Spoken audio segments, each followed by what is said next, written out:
when I feel it's time to launch. But just to give you, a little insight to my approach is basically to turn the atheist arguments back upon them. So, for example, the atheists like to play this game in which they talk to a person of religion and say, well, who made rocks? And, the believer says, God. Who made trees? God. Who made animals? God. Humans? God, etc. And then they say, well, who made God? And when the believer, says, well, God always was and always will be, they say, see, gotcha, you can't answer that. Well, fine, turn it around, okay, and ask the atheist, where did everything come from? Where did the earth come from?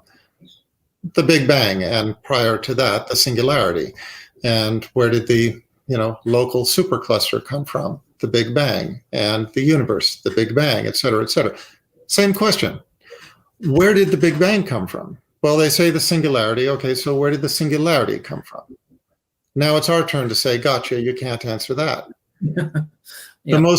The most popular model of the singularity is the Penrose-Hawking model, which proposes that prior to the singularity, there was no matter, there was no energy, there was no time, and get this, there was no space.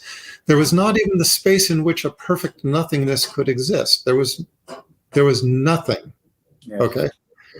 So now in that scenario, what the atheists are basically asking us to believe is that a singularity arose out of nothing, exploded for reasons that they cannot explain, in a controlled fashion that led to a finely tuned universe which violates the principle of entropy. And everything we know, I mean, we all know that explosions lead to chaos, not to a fine-tuned product.